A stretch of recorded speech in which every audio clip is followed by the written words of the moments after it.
शास्त्रों में लोक महापर्व छठ। उत्कर्ष चौबे, काशी हिंदू विश्वविद्यालय वाराणसी। सनातन परंपरा में लोकाचार की मान्यता रही है। मनुस्मृति में इसे सदाचार कहा है। अन्य स्मृतिकार तथा पुराणों में भगवान व्यास जी के द्वारा भी इसे धर्म के एक साधन के रूप में मान्यता दिया गया है। जनसाधारण से धर्म को जोड़ने के लिए लोकाचार पर विवेचन आवश्यक प्रतीत होता है। लोकाचारात् स्मृतिर्ज्ञेया स्मृतिश्च श्रुति कल्पनम की जो प्रक्रिया है उसे आज प्रचारित किया जाए तो हम पूरे समाज के साथ एक धरातल पर समरस प्रतीत होंगे। यह सामाजिक समरसता का कारक तत्व सिद्ध होगा। भारत के हर क्षेत्र में ऐसे अनेक लोकाचार हैं जो सीधे किसी न किसी धार्मिक मान्यता से जुड़े हैं। लोक की धारा निरंतर गतिशील है। ऐसे अनेक धार्मिक कृत्य हैं जो केवल लोक परंपरा में हैं, उनका शास्त्र में उल्लेख नहीं है। विगत सदी से हमने उन्हें अवैदिक कहकर लोक को खो दिया है। लोक देवताओं की भी यही स्थिति है। यद्यपि लोकाचार इतना विशाल है कि उसे एक अंक में समेट पाना कठिन है, किंतु यहाँ ध्यातव्य विषय यह है कि इन सभी लोकाचारों का बीज हमारे शास्त्रों से ही अंकुरित हुआ है, जो आगे चलकर लोक संस्कृति में हरे भरे फसलों का रूप ले लेता है। लोकाचार की शास्त्रीय मान्यता का विवेचन सर्वप्रथम अपेक्षित है। मनु महाराज तथा याज्ञवल्क्य ने इसके महत्व को लिखा है। पारस्कर गृह सूत्र में भी लोकात लिखकर लोकाचार की मान्यता दी गई है। यहाँ तक कि व्याकरण में पतंजलि ने लिंग निर्णय में लोक को ही प्रमाण माना है। हमारे नगरों व गांवों में विशेष रूप से अनेक लोक देवियों की पूजा की जाती है। उनके मंदिर, पिंडी, थान अर्थात स्थान प्राप्त होते हैं, जिनका कोई भी उल्लेख अथवा स्वरूप कल्पना शास्त्रों में दृष्टिगोचर नहीं होता है। संस्कृति शास्त्र के तथाकथित सेक्युलर विद्वान उन्हें ट्राइबल डेटीज अथवा डेटीज ऑफ नॉन वैदिक ओरिजिन कहकर विभेद की सृष्टि कर विद्वेष फैलाते हैं।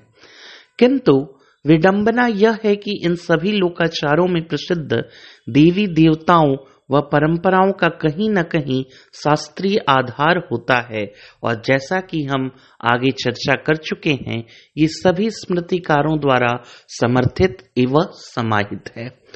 यहाँ तक कि देवी भागवत महापुराण के 9वें स्कंध के प्रथम अध्याय में स्वयं यज्ञेश्वर भगवान नारायण ने लोक संस्कृति में प्रसिद्ध हमारी ग्राम देवियों को प्रमाणित करते हुए भारत के गांवों में पूजित उन सभी असंख्य देवियों को मूल प्रकृति पराम्बा भगवती की एक प्रकृति अर्थात अंश के रूप में स्वीकृति दी है।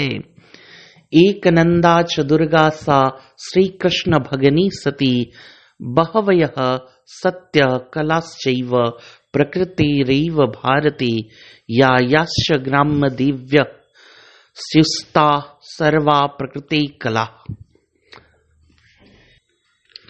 मगध, मिथिला व भोजपुरी क्षेत्र में पनपकर समूचे विश्व पटल पर सुमधुर लोक गीतों से युक्त होकर लोक जीवन की संपूर्ण मधुरता का प्रसार आज छठ पूजा कर रही है।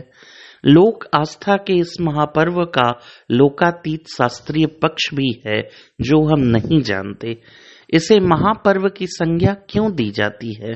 संभवतः जिस प्रकार शारदीय महापूजा चतुर्कर्ममयी सुबह होने के कारण दुर्गोत्सव को महापूजा के विशेषण से सिद्ध किया जाता है, ठीक उसी प्रकार छठ पूजा का विशेष्य पर महापर्व होना इसके व्यापक रूप 3 व्रत पर्वों का संवेद रूप से होने के कारण है। पहला, भगवान कार्तिकेय को देवताओं की सेनापति पद पर नियुक्त करना, षष्ठी देवी की पूजा तथा सूर्य पूजा। सभी पुराणों ने एकीकृत होकर देव सेनापति भगवान कार्तिकेय का संबंध कार्तिक मास से माना है। कौमार संप्रदाय में तो तमिलनाडु में कार्तिक शुक्ल षष्ठी को विशेष उत्सव मनाया जाता है, जिसका प्रारंभ दिवाली के दूसरे दिन से ही हो जाता है। षष्ठी तिथि में ताड़कासुर वध का प्रसंग प्राप्त होता है। इधर देखें तो षष्ठी देवी का ही तद्भव शब्द छठी माता है। परमात्मा के छठवें अंश से आविर्भूत होने के कारण इनका नाम षष्ठी देवी है तथा इन्हें षष्ठी तिथि अति प्रिय है।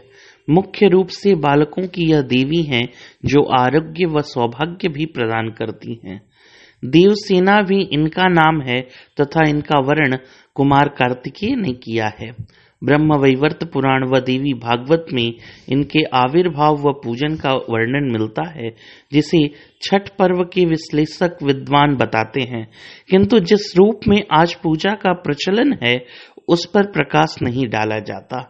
भगवान कार्तिकेय को देवसेनापति श्रीमन तथा षष्ठी देवी की तरह ही पुत्र प्रदायक कहा गया है।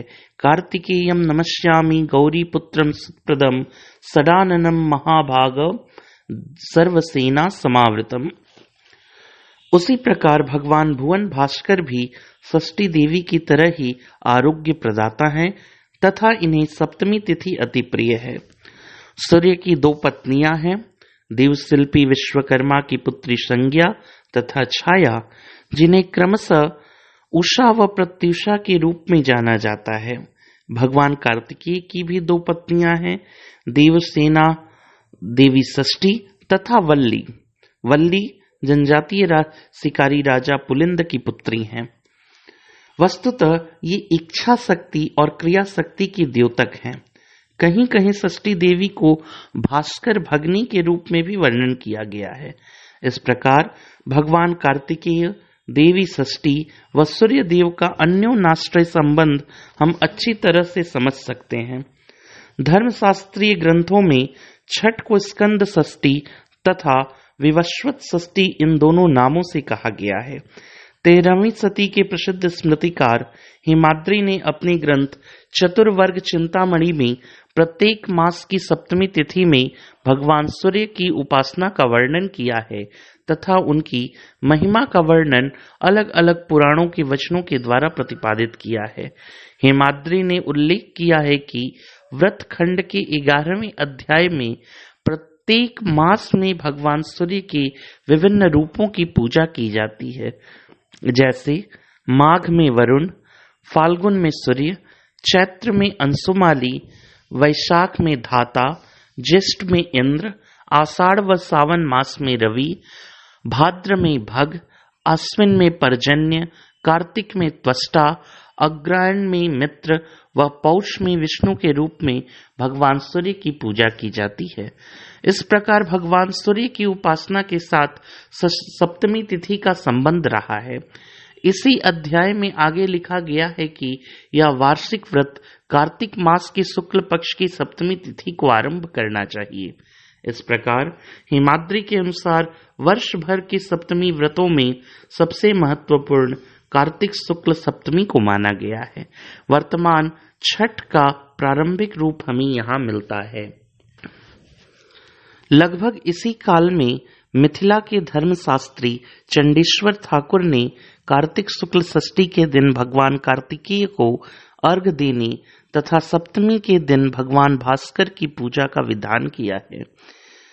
यहाँ सप्तमी की पूजा का विधान करते हुए उन्होंने भविष्य पुराण को उद्धृत किया है कि पंचमी तिथि को एक भुक्त करें, यानी एक बार ही भोजन करें, षष्ठी को निराहार रहें और सप्तमी को भगवान भास्कर की पूजा करें, जिससे सूर्यलोक की प्राप्ति, स्वर्ग की प्राप्ति, जीवन पर्यंत पुत्र पौत्र आदि के साथ धन धान्य की प्राप्ति आदि होती रहे। छठ पर्व का आधुनिक रूप भी इसी प्रकार है। चतुर्थी को नहाए खाए के बाद पंचमी को सारे दिन उपवास रखकर संध्या के समय गुड़ के परमान्न का भोजन किया जाता है। षष्ठी तिथि को भी निर्जला उपवास रखकर अस्ताचलगामी सूर्य को अर्घ देकर सप्तमी तिथि को पुनः उदीयमान बाल रवि को अर्घ देकर पारण किया जाता है।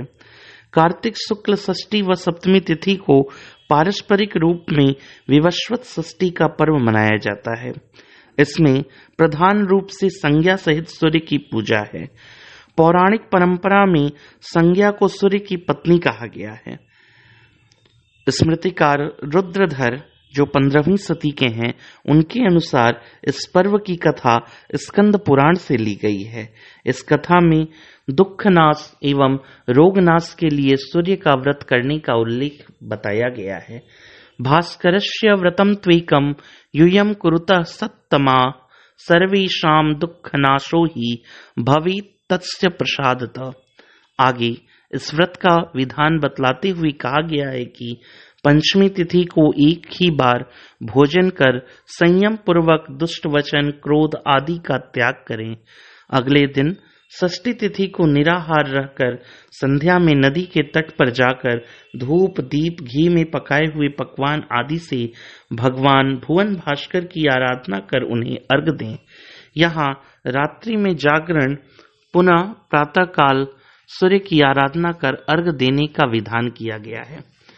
वर्तमान में खेमराज वेंकटेश्वर स्ट्रीट मुंबई द्वारा प्रकाशित तथा नाग प्रकाशन दिल्ली द्वारा पुनर्मुद्रित स्कंद पुराण में यह कथा उपलब्ध नहीं है। इस विषय में ध्यातव्य यह है कि उत्तर भारत की परंपरा में प्रचलित कथाओं का उत्स पुराणों में खोजने के लिए हमें पुराणों के उत्तर भारतीय संस्करण देखना चाहिए, न कि मुंबई संस्करण। इसकी दूसरी कथा का वर्णन भविष्योत्तर पुराण से संकलित किया गया है। इसके अनुसार जब पांडवगण द्यूत में हारकर वनवास में थे, तब वे भाइयों के भरण पोषण के लिए चिंतित थे। इसी बीच 80,000 मुनि उनके आश्रम में पधारे। उनके भोजन की चिंता में युधिष्ठिर अधिक घबरा गए। तब द्रौपदी अपने पुरोहित धौम्य ऋषि से इसका समाधान पूछने लगी। धौम्य ऋषि ने उन्हें भगवान सूर्य का व्रत रवि षष्ठी करने का निर्देश दिया, जिसे प्राचीन काल में भी नाग कन्या के उपदेश से सुकन्या ने किया था।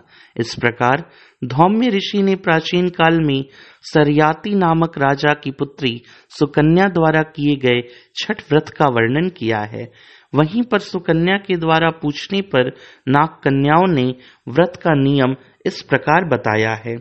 कार्तिकस्य सिते पक्षी षष्ठी सप्तमी युता तत्र व्रतम प्रकुर्वीत सर्व कामार्थ सिद्धै पंचम्यां नियमी कृत्वा व्रतम कृत्वा विधानत एकाहारम हविष्यस्य भूमौ सय्यां प्रकल्पयेत् षष्ट्यां मुपोषणं कुर्याद् रात्रौ जागरणं चरेत् मंडपं च चतुर्वर्णं पूजयेत् दिननायकं नानाफलैः स नैवेद्यै पक्वान्याद्यै प्रपूजयेत् उत्सवं गीतवाद्यादि कर्तव्यं सूर्यप्रीतये तावदुपोषणं कुर्याद् वत्स्य सूर्यस्य दर्शनं सप्तम्यामुदितं सूर्यं दद्यात् अर्घं विधानत स दुग्धैर्य नारिकेलैस्तु स पुष्प फल चंदनई। इस प्रकार वर्तमान में प्रसिद्ध परंपरा की पूर्ण रूपीन झलक हमें यहाँ प्राप्त होती है। पंचमी को खरना तथा व्रतियों द्वारा भूमि पर शयन आदि कठोर नियम है। नाना फल नैवेद्यों व पकवान के रूप में ठेकुआ, नारियल, प्रातःकाल दूध का अर्घ आदि सभी कुछ जैसा होता है वैसा भविष्योत्तर पुराण में वर्णन मिलता है। साथ ही घाटों पर इक्षुदंड अर्थात ईख द्वारा निर्मित मंडप व इस उत्सव में 4 चांद लगाने वाले पारंपरिक सुमधुर गीत तथा इन्हें गाकर किया गया रात्रि जागरण। तभी तो इन्हीं शास्त्रीय वचनों का अवलंबन कर हमारी स्त्रियां गाती हैं, जोड़े जोड़े नारियल ले अइह हो बाबा, छठ के बरत हम करीबई हो, दिलवा में मैया के नेहवा लगल बा, मैया के अरग हम देवई हो। सुकन्या इन्हीं नाग कन्याओं के उपदेश पर यह व्रत करने लगी, जिससे उसके पति च्यवन मुनि की आंखें निरोग हो गईं। इस पूर्व कथा को द्रौपदी से सुनाते हुए धौम्य ने द्रौपदी को भी यह व्रत करने का उपदेश दिया, जिसके फलस्वरूप वह भी प्रसन्नता से रहने लगी। इसी क्रम में विभिन्न पुराणों में कृष्ण पुत्र शांब के कुष्ठ निवारण के लिए कोणार्कादित्य की उपासना व शाकद्वीपीय ब्राह्मणों का प्रसंग भी प्राप्त होता है। कहीं कहीं अन्य लोगों के द्वारा भी ऐसी पूजा करने का वर्णन यत्र तत्र मिल जाता है। छठ का प्रसादी ठेकुआ तो आज विश्व प्रसिद्ध है, किंतु छठ पूजा में एक और महत्वपूर्ण व शास्त्रीय पकवान का वर्णन हमें पुराणों में प्राप्त होता, जिसे कसार या कचवनिया कहते हैं। लक्ष्मीधर, जो कि 12वीं सदी के स्मृतिकार हैं, उन्होंने अपने ग्रंथ कृत्य कल्पतरु में इसका उल्लेख सूर्य के लिए नैवेद्य के रूप में किया है। उन्होंने लिखा है कि चावल के आटे को घी में भूनकर ईख के रस में पकाकर कसार अथवा कचवनिया बनाया जाता है। ईख के रस के बदले यदि मिश्री का प्रयोग किया जाए तो वह सीता सार कहलाता है। लोक संस्कृति में यह पकवान आज भी सुरक्षित है। पूर्वांचल व बिहार की लोक परंपरा में सूर्य षष्ठी में छठी मैया की पूजा से संबंधित अनेक गीत व लोक कथाएं प्रचलित हैं। इस परंपरा का संबंध भविष्य पुराण की एक कथा से है, जिसमें कार्तिक मास की षष्ठी तिथि को कार्तिकेय तथा उनकी माता 6 कृतिकाओं को भी एकत्र रूप में षष्ठी देवी कहा गया है, उनकी पूजा का विधान है। भविष्य पुराण के उत्तर पर्व के 42वें अध्याय में कहा गया है कि कार्तिकेय ने इस दिन तारकासुर का वध किया था। इस अध्याय में इस षष्ठी तिथि को सूर्य की पूजा करने का भी उल्लेख है। यहाँ यह भी धातव्य है कि कृतिका नक्षत्र 6 ताराओं का समूह है तथा स्कंद षष्ठी नाम से एक व्रत का भी उल्लेख है। इस विषय में यह संक्षिप्त आलेख है। छठ पूजा से जुड़ी अन्य कथाओं व शास्त्रीय पद्धति का वर्णन छठ मैया की कृपा हुई तो आगामी वर्ष विस्तार से करेंगे, किंतु यहाँ यह स्वतः स्पष्ट है कि छठ पूजा पूर्णतः शास्त्रीय है तथा लोक आस्था का महत्वपूर्ण केंद्र भी। लोकाचार कितना भी महत्वपूर्ण क्यों न हो, यदि वह शास्त्र सम्मत नहीं है तो वह कभी भी सदाचार नहीं हो सकता। वही लोकाचार सदाचार है, आचार्यों द्वारा समर्थित व समाहित है, जिसका शास्त्रीय आधार होता है, जो शास्त्रों से प्रमाणित हो तथा श्रुति सिद्ध हो। क्योंकि गीता में भगवान ने स्वयं कहा है, तस्मात् शास्त्रम प्रमाणन्ति कार्यम कार्य व्यवस्थितौ ज्ञात्वा शास्त्र विधानोक्तम कर्म कर्तुमिहार्हसि। अतएव शास्त्रों की आज्ञा समझकर ही हमें कर्तव्य कर्म करना चाहिए। शास्त्रों के नियमों के अनुसार यह समझना चाहिए कि क्या कर्तव्य है और क्या अकर्तव्य। ऐसे नियमों और विनियमों को जानकर मनुष्य को इस प्रकार कार्य करना चाहिए कि वह क्रमशः उन्नत हो सके। सूर्य की पूजा के रूप में छठ का श्रुति प्रमाण भी है, धर्म व स्मृति शास्त्रीय वचन भी है तथा इसका लोक संग्रह का अथाह भंडार भी है। धर्म जिज्ञासा का पहला वचन श्रुति प्रमाण को ही सर्वोच्च माना जाता है।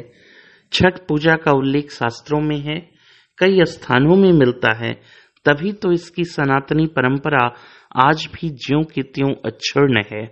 क्योंकि आचार्य ग्रंथ कहते हैं, धर्मम जिज्ञास समानानाम प्रमाणम परमम श्रुति द्वितीयम धर्मशास्त्रम तो तृतीयम लोक संग्रह। जय छठी मैया।